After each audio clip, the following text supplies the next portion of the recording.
I'm Hannah. And I'm Abby, and this is MHS Voice. Okay. This Saturday, the MHS Show Choir traveled to Indiana to compete in the Best of the Midwest Show Choir competition.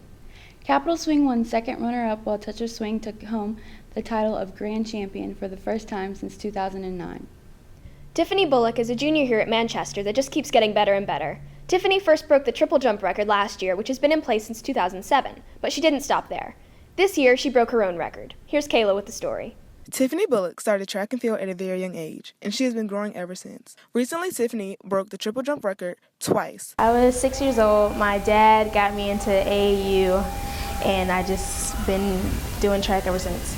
Triple jump, it's one of the hardest jumps to me because it's horizontal, and you have to bound 3 times in a row and then jump as far as you can.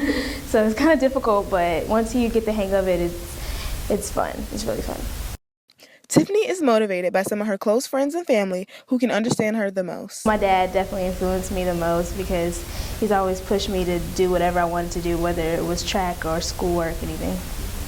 Tiffany herself never thought she would make it this far, but she says she continues to work hard and doesn't plan on stopping anytime soon. Failure definitely drives me to keep competing because when I fail, I always want to get up and go at it again.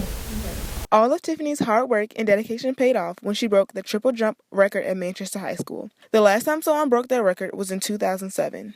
Excited. I screamed. I was really, really excited. I didn't know until I got to school, but once I found out I broke the record, I was like, wow, I accomplished something.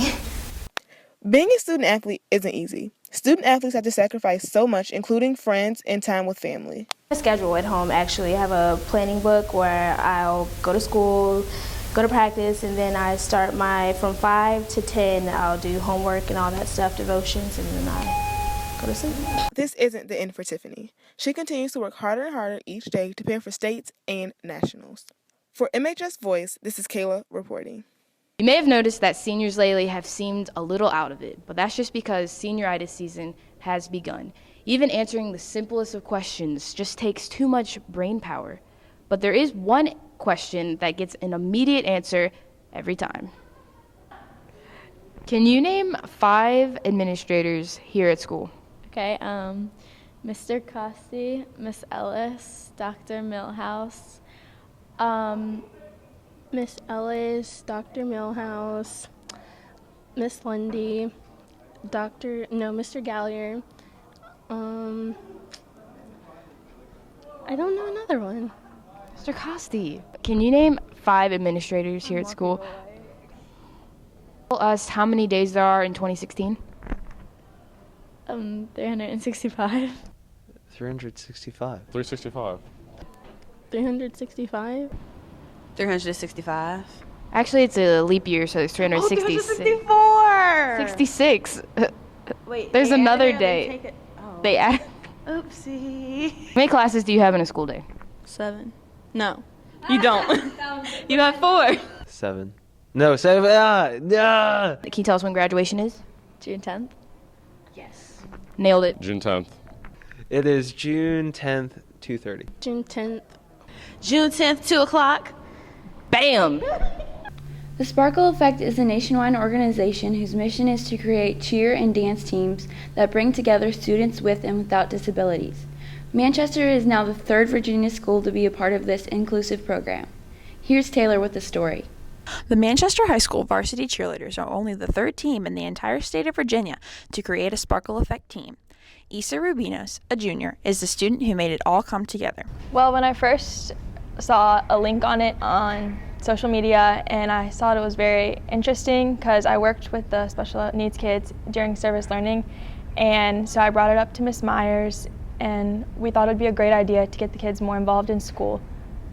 These 7 new cheerleaders began to cheer at basketball games at the end of January and have really benefited from this inclusive activity.